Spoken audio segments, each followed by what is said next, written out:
मोजां गामि सानबा मोनाबिलि जाबोबाय सानादो दैबार जागासै नोंनि नावा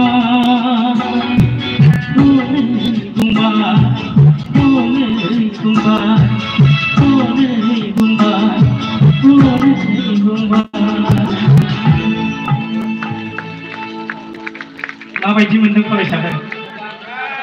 आं जास्ट क्लुल' होदों जास्ट क्लुल' आं दोंसे ससे काली कुमार लाहारीनि बिनि उनावसो आंनि मेथाइखौ आं खनगोन काली कुमार लाहारीनि दे नोंसोरथ' मिथियो माने मा आटक माने जुदा साटक माने ससमा मिथिखागौ माहा हो आङो जास्ट क्लुल' होगोन आथिङाव आथब गाननानै मेगनाव साथब लानानै आथिङाव आथब गाननानै मेगनाव साथब लानानै एम्बु बंलानि अखांग्रा बाथा थखानि चोगा चोगा साब्बाय चोगा सरखार जालाय साब्बाय चोगा सरखार जालाय आथिङाव आथब गाननानै मेगनाव साथब लानानै आथिङाव आथब गाननानै मेगनाव साथब लानानै एम्बु बंलानि अखांग्रा बाथा थखानि गला सोबग्रा साब्बाय सेंग्रा सरखार जालाय साब्बाय सेंग्रा सरखार जालाय दोनथ'बाय दे रायजोफोर थारमाने बिसोरनो क्लुसो होदों जास्ट मेथाइया प्रेक्टिसनि दरकार दं बेखौ गोब्राबथार थालाबो स्केला जास्ट दाना आंनि मेथाइखौ आं खनसै बेजोंनो बेखेवनोसै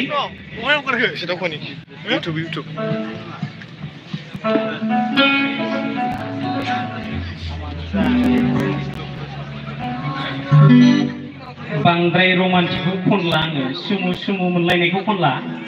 दानिया आङो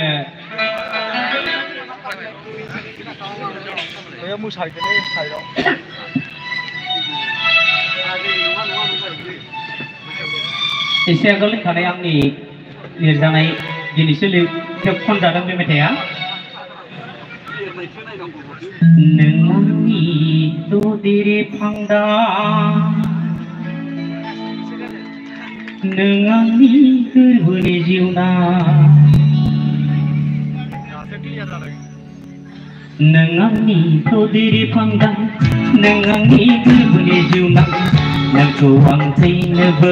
बावनो हाला सना नोंखौ आं थैनोबो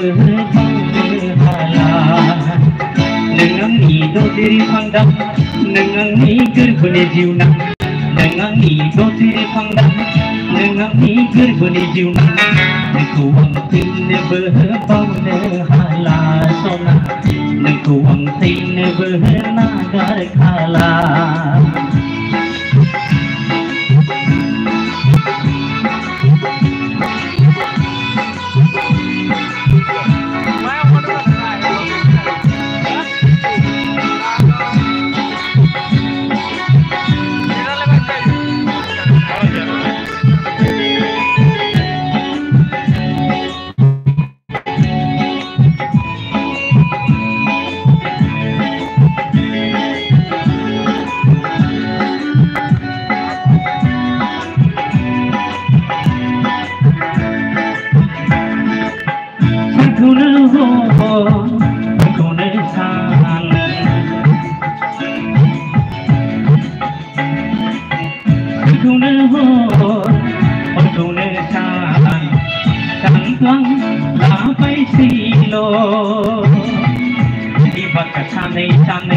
सानफ्रोमबो उल्टां फाल्टां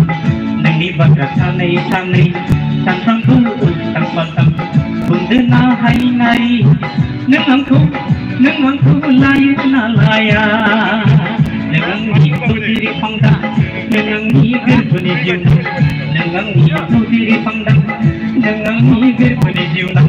नोंखौ आं थैनोबो बावनो हाला सना नोंखौ आं थैब्लाबो नागारखाला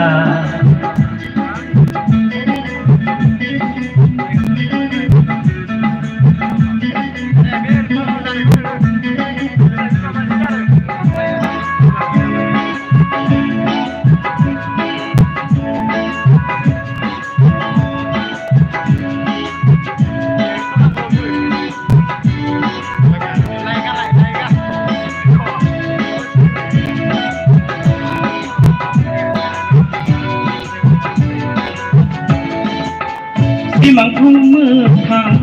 मोगथांखौ सिमां सिमांखौ मोगथां मोगथांखौ सिमां दंफां लाफैसैल' नोंखौ गोसोखाङै खाङै जेब्लायबो उरां फारां नोंखौ गोसोखाङै खाङै जेब्लायबो उरां फारां फोरमायदो अनजालि नोंनि गोसोनि बाथ्रा नों आंनि दजिरे फांदां नों आंनि गोरबोनि जिउनां नों आंनि दजिरे फांदां नों आंनि गोरबोनि जिउनां नोंखौ अन्थैनोबो बावनो हाला सना नोंखौ अन्थैब्लाबो बावनो हाला नोंखौ अन्थैनोबो बावनो हाला सना नोंखौ अन्थैब्लाबो बावनाय नंला गोजोनथों जासिगोन ना होमबा सारखौ आरोबाव दोंसेबाव रोजाबनो थाखाय खावलायबाय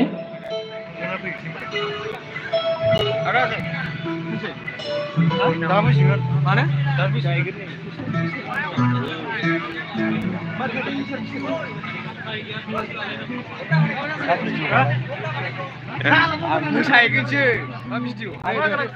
बानायग्रायावबो दोनदों बे मोसाहैगोनसो मोसानो लुबैनाय जाखाला सोरबा थांबानो होलांजोबसिगौ बैयावबो नेनासो दंखायो बे मानसिया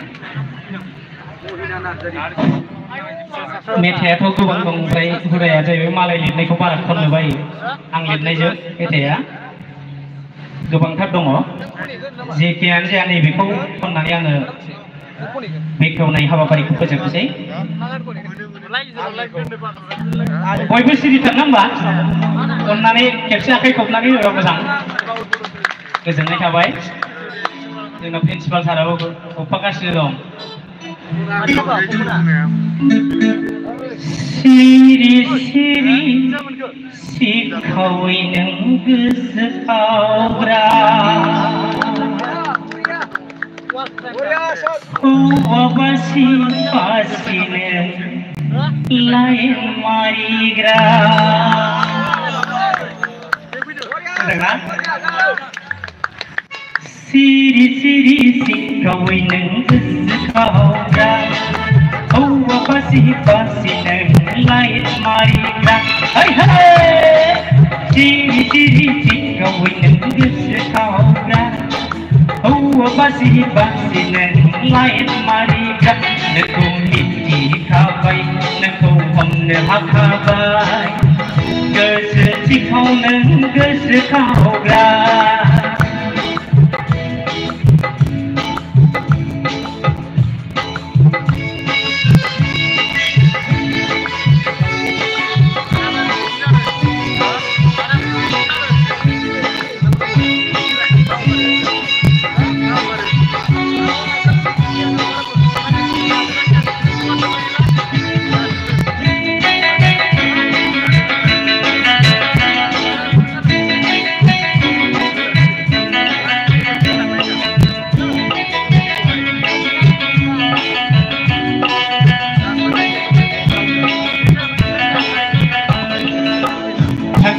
मोबाइलजोंनो बेस्थ थाग्रा रं नाम्बार जाब्लाना रायज्लायहरग्रा साखि हर मोबाइलजोंनो बेस्थ थाग्रा रं नाम्बार जाब्लाना रायज्लायहरग्रा सोरखौबो लोगो हमो सोरखौबो लेंहरमायो सोरखौबो लोगो हमो सोरखौबो लेंहरमायो नोंखौ रावबो फात्ता मोनस्लाबा सिरि सिरि सिखावै नों गोसोखावग्रा हौवाबासि बासिनो लाइन मारिग्रा नोंखौ मिथिखाबाय नोंखौ हमनो हाखाबाय गोसो सिखाव नों गोसोखावग्रा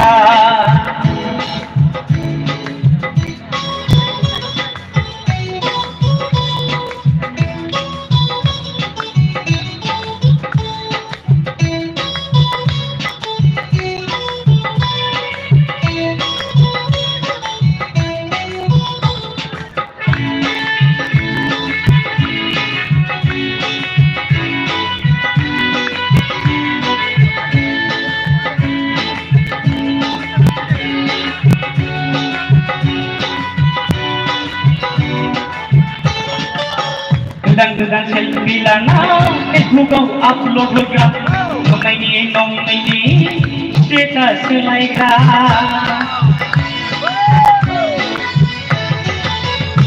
गोदान सेल्फि लाना फेसबुकाव आपल'ड होग्रा नंनायनि स्टेटास होलायग्रा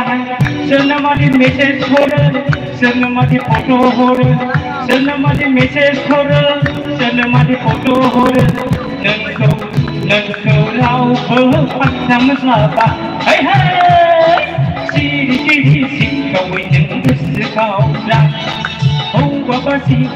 नोंलाय मारिग्रा नोंखौ मिथिखाबाय नोंखौ हमनो हाबाय गोसो सिखावनो गोसोखावग्रा गोसो सिखावनो गोसोखावग्रा गोसो सिखावनो गोसोखावग्रा थेंक इउ जोबोद गोजोननाय जासिबाय बेखिनिजोंनो आङो बेखौ मोनाबिलिखौ गोसोआव बेखेवबाय होननानै बुंथिनाय जाहैबाय गोजोन्थों सारनिसिम आंनिफ्राय मोनसे खावलायनाय सारखौ जेब्लाबो दोंसे गानखौ रोजाबबाय थानाय नुदों बेनो जाहैबाय जोंनि रुंसारि दैख्रं खुंगुर बसुमतारीनि मा आगर एरदों आगै नोंनि बे लाइजामावलाय होननाय मेथाइ बेखौ रोजाबनो थाखाय आङो खावलायहरनाय थाबाय सारनिसिम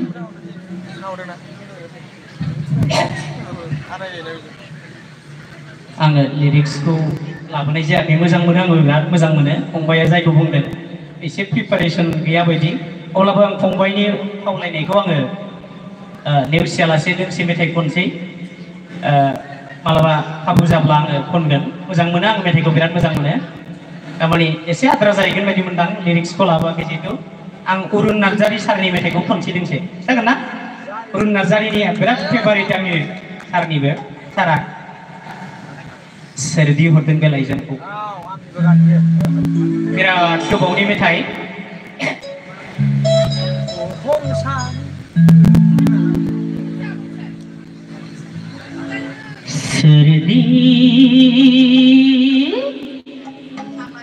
सोरदि हरदों बे लाइजामखौ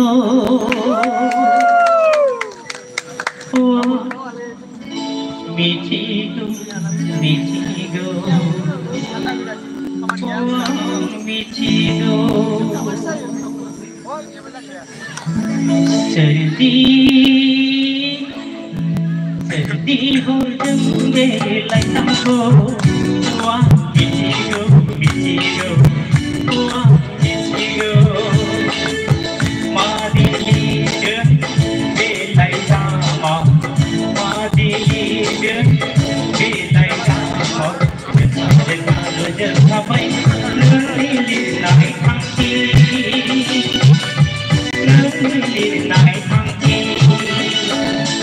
मानो हरदों बे लाइजामखौ मिथिगौ मिथिगौ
नोंनि लिरनाय थांखि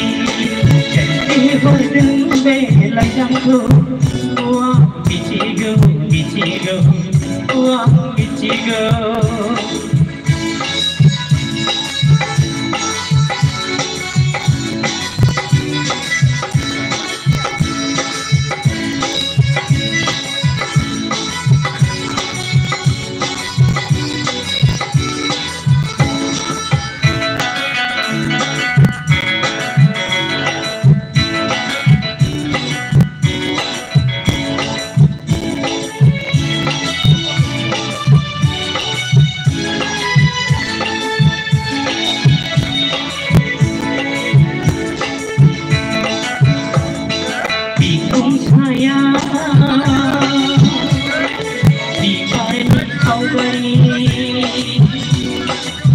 लोगोसे दंबावो हरगेन दिनाव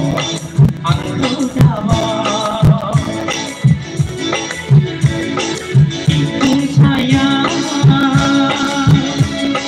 बिबारनि सावगारि लोगोसे दंबावो हरगेन दिनाव आंखौ दाबाव बेवहायनो लिरनाय दोंदिब बेवहायनो लिरनाय दोंदिब साफ्रे सुफ्रे नोंनि लिरनाय थांखि नोंनि लिरनाय थांखि सोर बिहरदों बे लाइजामखौ आं मिथिगौ मिथिगौ आं मिथिगौ मादि लिरदों बे लाइजामाव मादि लिरदों बे लाइजामाव लेखा लेखा नुजोबखाबाय नोंनि लिरनाय थांखि नोंनि लिरनाय थांखि मानो हरदों बे लाइजामखौ आं मिथिगौ मिथिगौ आं मिथिगौ आं मिथिगौ आं मिथिगौ आं मिथिगौ थेंक इउ गोजोनथों जोबोद जोबोद गोजोननाय थाबाय सारनिसिम हांख्रायनाय बायदियै जोंनि खुंगा 90 बड'फा उपेन्द्रनाथ ब्रह्म गोसोखां सान फालिथायजों लोब्बा लाखिनानै देंखो मोनाबिलि बे देंखो मोनाबिलिखौ बेखेवगिरि महरै गावनि बिबानखौ मावफुंलांनायनि थाखाय सारनिसिम आंनि गोसो गोरबोनिफ्राय रोजा रोजा गोजोननायजों खुलुमनाय सिबिनायखौ बावहरबाय दायो जोंनि गेजेराव मेथाइ रोजाबफैनो थाखाय जोंनि बड'फा उपेन्द्रनाथ ब्रह्म फरायसालिमानि सासे फोरोंगिरि सार महिना नार्जारी सारखौ जौसाङाव थांनानै जोंनि गेजेराव गावनि मिलौदो गारांजों मेथाइ रोजाबनो थाखाय आं गुरै खावलायहरनाय जाहैबाय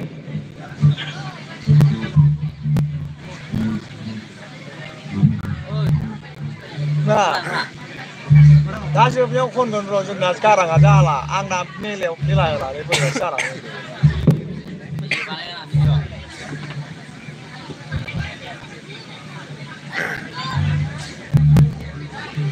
हेल'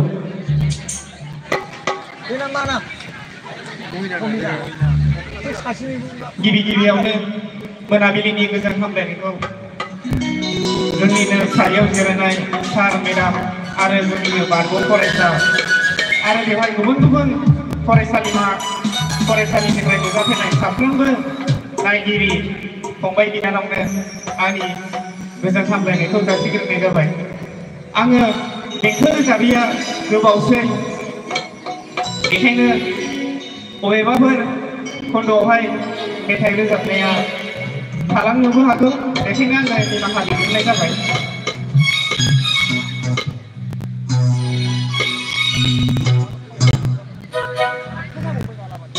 देंखोआ आदा सांग्रांनि लिरनाय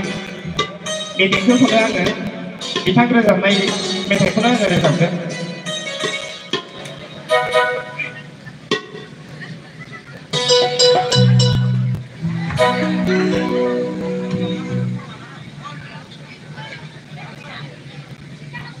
बैसागु बोथोराव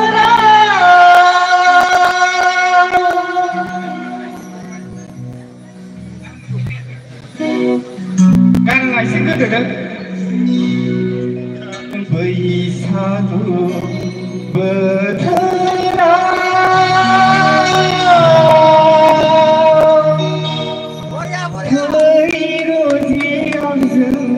मोसानि दुखु दाहा बावगारनानै गोसोनि खोथा सानैजों फोरमायलायनि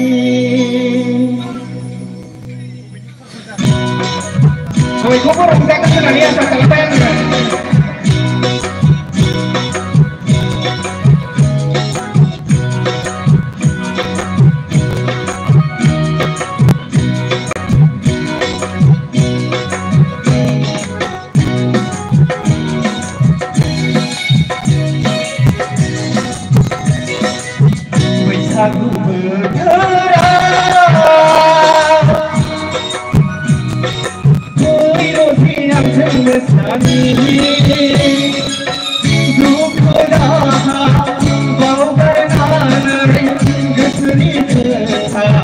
सानैजों फोरमायलायनि दुखु दाहा बावगारनानै गोसोनि खोथा सानैजों फोरमायलायनि बैसागु बोथोराव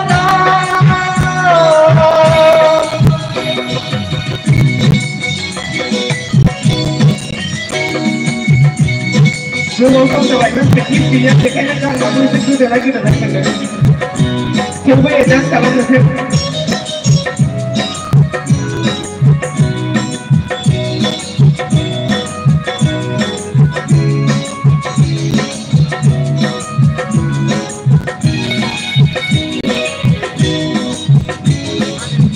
गोदान बोसोरा सफैलायबाय गुदिनि देंखोआबो रिंखांलायबाय दावखौनि गोदै देंखोआ बयनिबो गोसोखौ बोजों खालामबाय गोदान बोसोरा सफैलायबाय गुदिनि देंखोआबो रिंखांलायबाय दावखौनि गोदै देंखोआ बयनिबो गोसोखौ बोनो खालामबाय आंहाबो बोदोर जादों नों रजिजों मोसाफानो आंहाबो बोदोर जादों नों रजिजों मोसाफानो बैसागु बोथोराव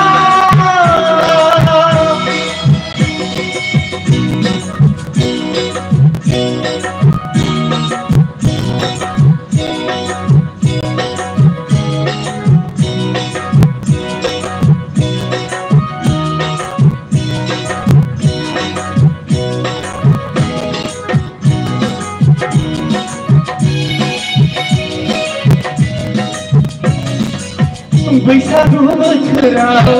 आबै आबौमोनहा गोसो होसारनो मोसालायदों खाम सिफुं सेरजा जथा लाना बैसागु बोथोरखौ बरायलायदों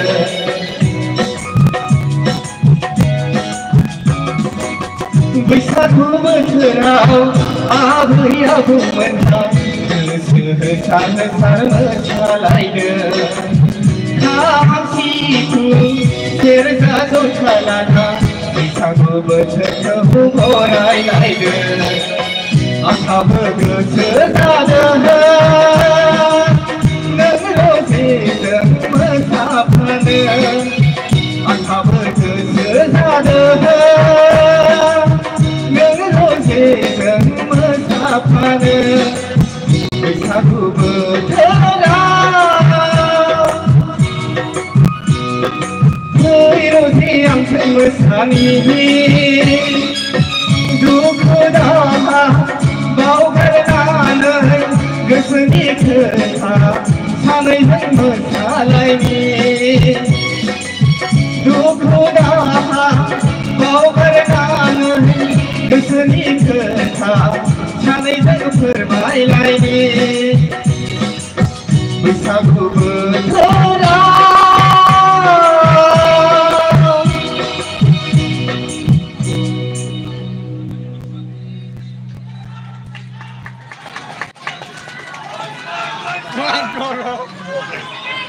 दोंसेबा